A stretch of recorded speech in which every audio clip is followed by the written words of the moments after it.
এটা তাদের ব্যক্তিগত ব্যবসায়িক দ্বন্দ্ব। এই দ্বন্দ্ব থেকেই এই হত্যাকাণ্ডটা সংঘটিত হয়েছে। এটা নির্বাচনকে প্রভাবিত করা বা সরকারকে বেকায়দায় ফেলানো বা অন্য কোনো উদ্দেশ্য নিয়ে এই হত্যাকাণ্ডটা হয়নি, আমরা তদন্তে যেটুকু পেয়েছি। এইটা চাঁদাবাজি ওইভাবে না, এটা ব্যবসায়িক দ্বন্দ্ব ছিল।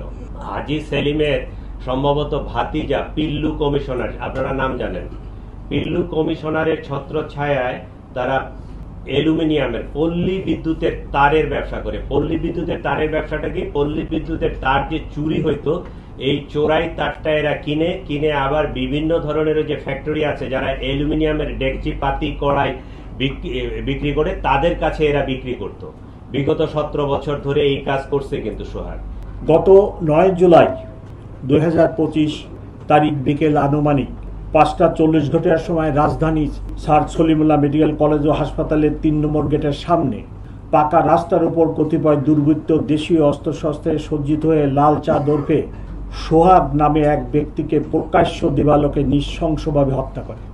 আমরা এই ঘটনায় মর্মাহত ও নিহতের পরিবারের প্রতি গভীর সমবেদনা জ্ঞাপন করছি। ঘটনা চলাকালীন সময়ে 999-এর মাধ্যমে চকবাজার থানার ভারপ্রাপ্ত কর্মকর্তা ঘটনার সংবাদ পাওয়ার সাথে সাথে বিষয়টি চকবাজার পুলিশ ফাঁড়িকে অবহিত করলে চকবাজার পুলিশ ফাঁড়ির ইনচার্জ সাব ইন্সপেক্টর সরোয়ার কয়েক মিনিটের মধ্যে ঘটনাস্থলে পৌঁছে। সেখানে গিয়ে পুলিশ দেখতে পায় অভিযুক্তরা একটা মবের পরিবেশ তৈরির চেষ্টা করছে। চাঁদাবাজদের জায়গা নাই, ব্যবসায়ীদের ভয় নাই, এরকম স্লোগান দিচ্ছে। এই অবস্থায় চকবাজার থানা পুলিশ ফাঁড়ি ইনচার্জ সাব ইন্সপেক্টর সরোয়ার ঘটনাস্থল থেকে সন্দিগ্ধ মাহমুদুল হাসান মহিন এবং ঘটনাস্থলের পার্শ্ববর্তী এলাকা থেকে রবিন নামে অপর একজনকে গ্রেপ্তার করে। পরবর্তীতে প্রত্যক্ষদর্শীদের বর্ণনা ও ঘটনাস্থলের সিসিটিভি ফুটেজ বিশ্লেষণ করে আরও 7 জনকে গ্রেপ্তার করা হয়। মোট গ্রেপ্তারের সংখ্যা 9। উল্লেখ্য যে ভিকটিম সোহাগকে উপর্যুপরি পাথর নিক্ষেপ করা ব্যক্তিকে চিহ্নিত করা গেলেও সেই সময় তার পরিচয় শনাক্ত করা যায়নি। পরবর্তীতে পুলিশের বিশেষ টিমের সহায়তায় তার পরিচয় নিশ্চিত হয়ে তার অবস্থান চিহ্নিত করে 15 জুলাই তাকে পটুয়াখালী জেলা হতে গ্রেপ্তার করা হয়। প্রাথমিক জিজ্ঞাসাবাদে জানা যায় তার নাম মোহাম্মদ রিজওয়ান উদ্দিন অভি, বাবার নাম মনোরঞ্জন বসু, মাতার নাম বিউটি দেব মিলা এবং সে একজন ধর্মান্তরিত মুসলিম। এই ঘটনায় পাথর নিক্ষেপকারী 2 জন সহ মোট 9 জন আসামিকে গ্রেপ্তার করা হয়েছে। অন্যান্য আসামিদের গ্রেপ্তারের চেষ্টা অব্যাহত আছে। এই হত্যাকাণ্ডের প্রকৃত রহস্য উদ্ঘাটনের জন্য ধৃত আসামিদের রিমান্ডে এনে জিজ্ঞাসাবাদ চলছে।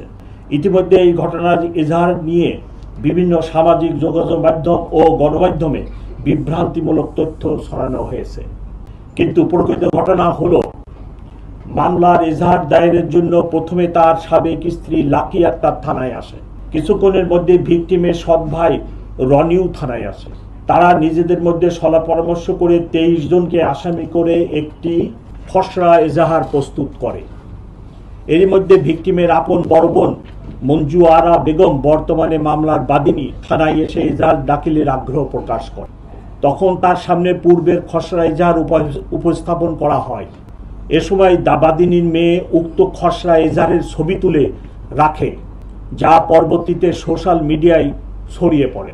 ভিকটিমের বোন মঞ্জুয়ারা বেগম উক্ত খসড়া এজাহার থেকে 5 জনের নাম বাদ দিয়ে নতুন করে আরও 1 জনের নাম সংযোজন করত মোট 19 জনকে আসামি করে এজাহার দাখিল করে। তার লিখিত এজাহারের ভিত্তিতে কোতোয়ালি থানায় নিয়মিত মামলা নম্বর 7 রুজু করা হয় চলতি মাস। উল্লেখ্য যে কোনো ঘটনার এজাহার একটি প্রাথমিক তথ্য বিবরণী মাত্র। এজাহারে উল্লিখিত ঘটনা তদন্ত সাপেক্ষে প্রয়োজনীয় সাক্ষ্য প্রমাণের ভিত্তিতে বিজ্ঞ আদালতে পুলিশ প্রতিবেদন দাখিল করে। প্রিয় সাংবাদিকবৃন্দ, আমি দৃঢ়তার সাথে বলতে চাই এই নারকীয় হত্যাকাণ্ডের সাথে জড়িত সকলকেই আমরা আইনের আওতায় নিয়ে আসব এবং এ ধরনের জঘন্য অপরাধের পুনরাবৃত্তি না ঘটে সেজন্য অপরাধীদের দৃষ্টান্তমূলক শাস্তি নিশ্চিত করা হবে। আপনাদের সকলকে আন্তরিক ধন্যবাদ ও কৃতজ্ঞতা। এটা তাদের ব্যক্তিগত ব্যবসায়িক দ্বন্দ্ব। এই দ্বন্দ্ব থেকেই এই হত্যাকাণ্ডটা সংঘটিত হয়েছে। এটা নির্বাচনকে প্রভাবিত করা বা সরকারকে বেকায়দায় ফেলানো বা অন্য কোনো উদ্দেশ্য নিয়ে এই হত্যাকাণ্ডটা হয়নি, আমরা তদন্তে যেটুকু পেয়েছি। রাজনৈতিক পরিচয় যে কোনো ব্যক্তির, যে কোনো নাগরিক এই দেশের, তিনি যে কোনো রাজনৈতিক দলের সদস্য, কর্মী, নেতা হতেই পারেন, সেটা ভিন্ন প্রসঙ্গ। সেটার সাথে এই ঘটনার তো কোনো সংশ্লিষ্টতা নেই। এইটা চাঁদাবাজি ওইভাবে না, এটা ব্যবসায়িক দ্বন্দ্ব ছিল।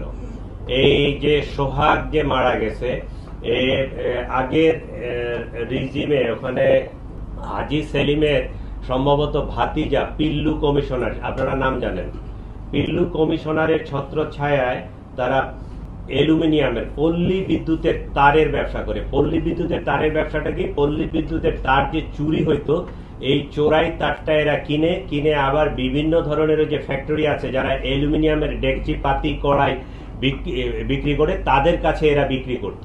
বিগত 17 বছর ধরে এই কাজ করছে কিন্তু সোহাগ।